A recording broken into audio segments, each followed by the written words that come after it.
Hello, good morning, everyone. Thank you so much for joining me for today's episode of the Market Snapshot.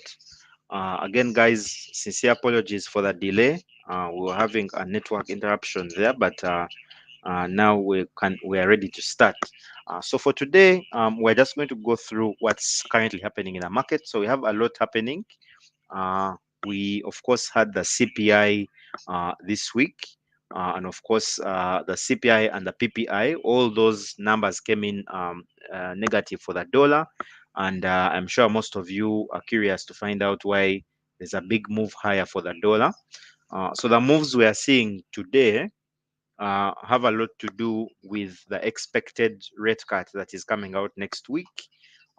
We have a rate cut coming out, likely rate cut by the Federal Reserve. That's going to be on Wednesday, and I believe the markets are moving in anticipation of those expected rate of that first expected rate cut. Currently, gold is trading around 2,569. I'm expecting gold to possibly move even higher on the back of that expected rate cut, and of course going into next week. I believe we should see more volatility for the euro dollar. For the pound dollar, I'm expecting those to possibly move higher, and of course the Nasdaq is already moving towards 19,500. I believe after the rate cut, we should see Nasdaq trading upwards of 20,000, possibly even 21,000. Now, looking at the cryptos are still a bit indecisive at the moment. We're not yet seeing that much of a move on them, likely because, again, there's not that much positive sentiment for the cryptos. We have also not been seeing an increase for the ETF inflows. So, all that has driven really limited movements for the cryptos. But the big moves are on commodities. And of course, silver has also been in a spotlight. Silver is actually still excuse me, silver is still relatively underpriced compared to gold. It hasn't yet reached its highs for the year, which is somewhere around 33, 32. I'm expecting between now and possibly first week of October, we should see silver breaking towards 33, possibly $35, and gold should continue on its uptrend towards 2,700. Now, looking at the DXY, the last time we spoke about the DXY, we had discussed that DXY was having a bit of hesitation at certain levels. So if you go and look at the DXY on the 4 hour, you see that on the 4 hour, all we had was a steady move back to this level here. And of course, like I indicated to you, and of course, even when we had the CPI, you remember I mentioned to you that that despite us expecting of course a decline on the inflation, which of course we got, but any resurgence of inflation, headline or core, would ideally not send the dollar higher, which is what we got, because currently retail and institutions are net short on the dollar. So we are seeing the dollar having a lot of downside momentum. The fundamentally, of course, which is the primary mover for the market, right now, the expectations of the rate cuts. Of the start of the rate cut cycle in the US is really having a big impact on the dollar, which is why we are seeing, a very, very weak dollar as of now. Now, looking at gold, the last time we met, I believe I had indicated to you that gold was actually having a bit of a barrier that was around that level of 25, and we're expecting that we would have at least a break for gold moving higher, which of course we got.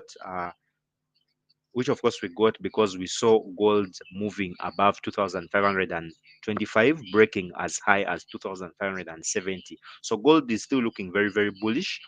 We had a structural break. Again, that structural break was after multiple tops, or what I can call multiple rejection points at this level. So this is a purely demand move.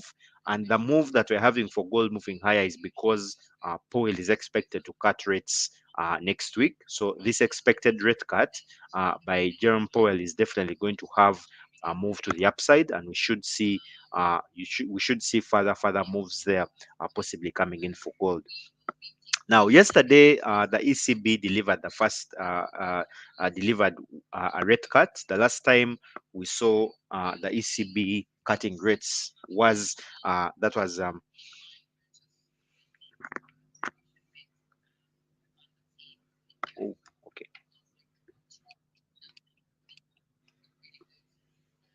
Hello, mic check, mic check, mic check. Can you hear me? Mic check, mic check.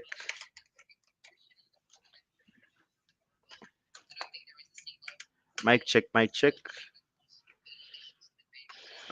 Can you hear me?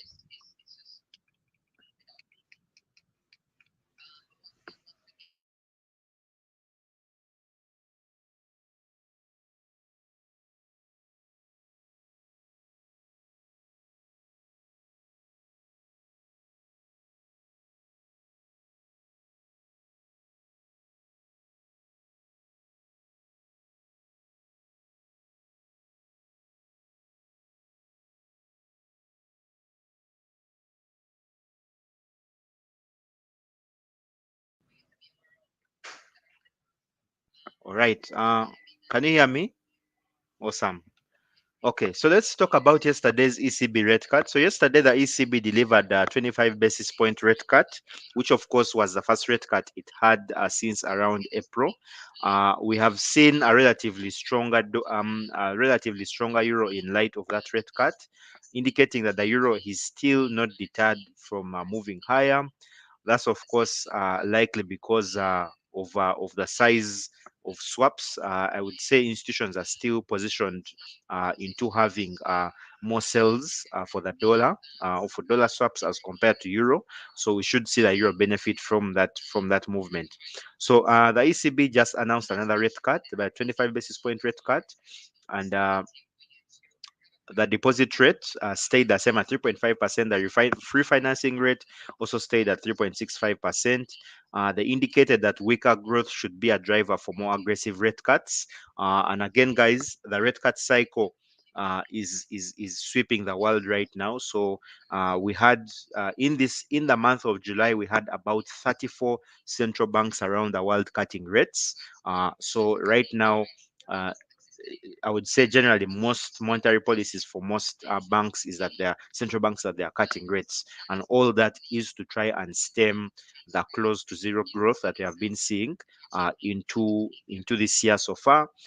We have been seeing on a number of fronts. Inflation has declined, growth has slowed, and so the rate cuts are to help to stem those declines. Now, so, of course, one of the primary factors for the rate cut that we got from the ECB yesterday was the weak growth. The PMIs that have been coming out from Europe have not been looking too good. We have also been seeing the DAX actually moving higher. Currently, I'm still bullish on the DAX, which is the DE40, and I'm expecting it to move even higher. In light of those rate cuts, you should see it possibly moving towards the all-time high of about 19,000. And of course, once it crosses 19,000, we should see it crossing over to as high as 19,400, 19,500. Of course, here they are saying that the reason for today's rate cut seems obvious. Headline inflation has continued to come down, and the ECB's own growth and inflation forecasts have confirmed the ECB's macro picture of the last months. In latest projections, GDP growth in the Eurozone is expected to come in at 0.8% in 2024, 1.3% in 2025, and 1.5% in 2026, slightly lower than the June projections. Headline inflation is expected to come in at 2.5% 2024, 2.2% 2025, and 1.9% 2026. So looking at these metrics again, not too good. We should basically see, more rate cuts coming in to come and stem that decline of inflation. So let's cross over to the MT5. If you have any questions, guys, feel free to send them in, and I'll be able to handle them. So looking at the MT5, we are going to first start with Bitcoin. So looking at Bitcoin right now, Bitcoin again seems to have created, I would say, what I can call sort of like a bullish engulfing, and it might be looking to move to the upside. I was expecting us to have an even deeper pullback for the Bitcoin towards 48,000.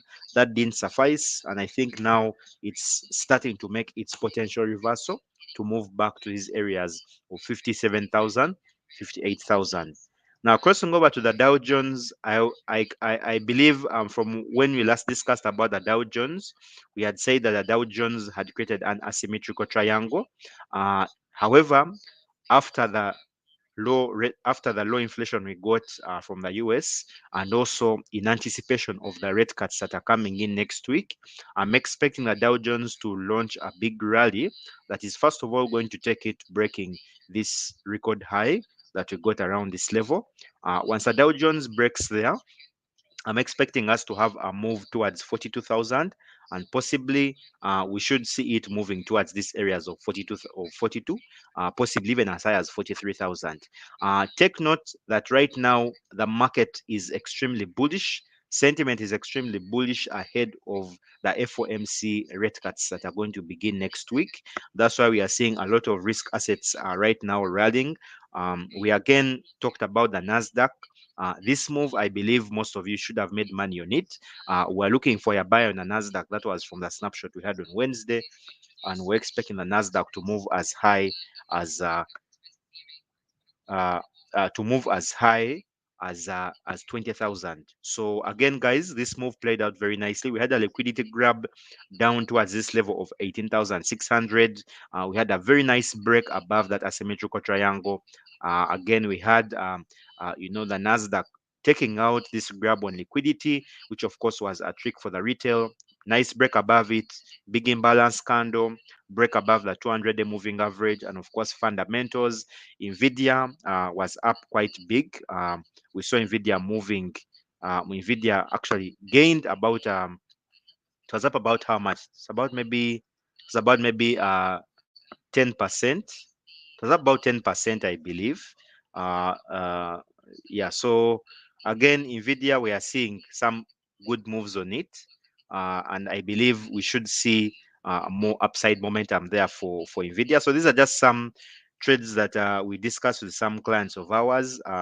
As you can see there. So also trades that I also took personally. So Nvidia is still looking quite bullish, and I'm expecting us to see further upside for it. So one of the big drivers for upside momentum on Nvidia. Again, on the Nasdaq is actually Nvidia, which of course is showing very strong revenue numbers, and we should see how that plays out as one of the big movements there. Now, looking at gold, so again, gold, we discussed this, that was on Wednesday. We said that gold was having a bit of supply that was around this level of 2,500, 2,500, 2,520. Of course, gold again broke this level of structure, very big imbalance candle. Again, guys, if you are trying to sell here with that imbalance candle that we got, I do not think you'd have managed to hold off gold. So it's looking extremely bullish, and we should see gold moving towards 2,600, especially since we have the Federal Reserve rate cuts coming out possibly over the course of the week. Now, GBP/USD, when we met for the snapshot on Wednesday, I had indicated to you that we're having a falling wedge. Falling wedge looks a bit like this. So as you can see, the falling wedge pattern played out very nicely. We had a slight grab on liquidity below that 200-day moving average, moved back above that level, and the next thing we know, GBP/USD is moving higher. So I'm still bullish on GBP/USD, and I'm expecting us to possibly move towards these levels of 1.32. We might have a bit of temporary resistance around these areas of 1.32, and of course, if we manage to break above it, I think the next level for GBP/USD is going to be to move towards 1.33, and of course as high as even 1.35. Now, take note that institutions and retail are currently net short on the dollar, and the pace of the rate cuts from the Federal Reserve is going to be one of the key drivers for movements on GBP/USD. So should we get should we likely get more weakness, whether faster rate cuts by the Federal Reserve Bank? I believe what that's going to do is that we should possibly see more movements up there for GBP/USD. Now again, Euro USD, again, when we last met on Wednesday, we discussed buys. We're having a nice falling wedge pattern. The falling wedge pattern played out very nicely. GBPUS Euro USD is still looking quite bullish there, and I'm expecting it to possibly move towards these levels here. We're still quite underpriced on this pair. Again, looking at what the ECB mentioned yesterday, the ECB again mentioned that they are going to have more rate cuts. But the reason why we are seeing that buying momentum is that traders are currently pricing in faster rate cuts by the Federal Reserve than the ECB. And of course, should we have our federal funds target range breaking below 4% below that before the ECB, then I believe what that's going to do is that we should see the euro having a very, very strong rally that would possibly take it even higher. Now, take note, guys, that we also have the US elections sometime in November. So there might be a bit of euro weakness there against the dollar, especially since there's some kind of uncertainty that might come into the US elections. Trump has also indicated that he's not going to tolerate a loss. He mentioned that with some remarks that he made that was before the debate that we had Kamala Harris. So there's a lot of uncertainty. And of course, during times of uncertainty, what that does to gold is that we tend to see a strong gold. And of course, we are seeing how, we are seeing what that is doing currently as we move there. Now, USDCHF again did not really play out as we had expected. I was expecting us to buy from this demand. The dollar has actually seems the seller seems to be very exhausted on this pair.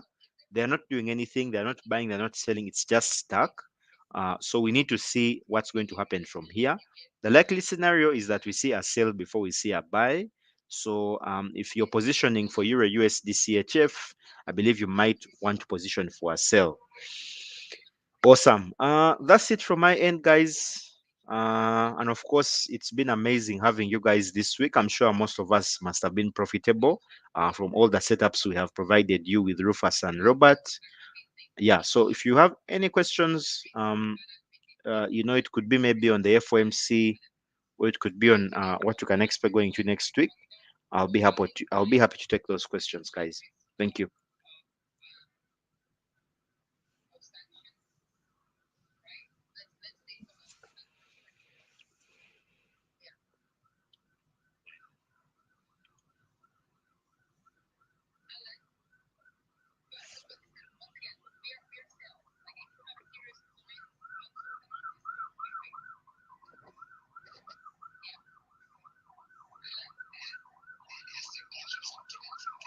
All right. If you don't have any questions, then I guess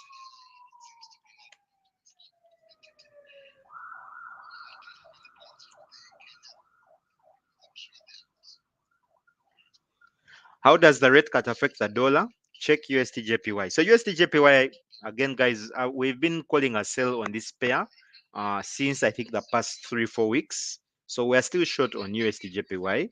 I have not changed my analysis on USD/JPY. I also posted this setup on my Twitter. So I posted this setup plus also gold. That was on that was I think yesterday, but one before gold had that break above that structural level. Yeah, so follow me for more setups, guys. We have a lot of setups, so just make sure that you have a funded FX Pesa account. Your premier account is funded, so that when these setups appear, you do not miss out on them. Yeah, so for potentially, of course, what rate cut means is whenever a central bank reduces its benchmark rate, essentially what that does is that it tends to reduce the cost of borrowing for commercial banks. So commercial banks are able to borrow more than they could previously borrow. So it then means that the cost of credit creation is reduced, and then you're able to actually have more credit in the economy. So when that happens, you tend to see the currency getting weaker because it tends to be more in supply, right? Yeah. So going into the rest of the year, which of course is October, November, December, um, we have the we have, of course, the US elections. So the US elections, ideally, what that would mean is that we'll, of course, then see a relatively weaker, uh, would have a relatively weaker, dollar, because they would have to print money at a faster pace than before to sustain that. Yeah. So that's what that means. Yeah. What's the win rate? What is your win rate? Again, guys, I'm not able to disclose that. I keep my trading extremely private, but of course, all I request from you is that we engage. Setups are setups. When we provide them, then definitely we definitely make money with them. Yeah. Awesome. So I think that's it. I wish you all happy trading. Let's meet next week. Jack, I'm really happy to hear that on gold. I think we discussed that on gold last week, on Wednesday. We talked about the potential move higher for gold going into the rate decision. Yeah. So we should see possibly more bullish momentum there for gold. Uh, uh, you know, Possibly as we go into next week. So I think that's it from me, guys. Uh, I wish you all an awesome weekend, and let's talk soon, guys. Cheers and happy trading.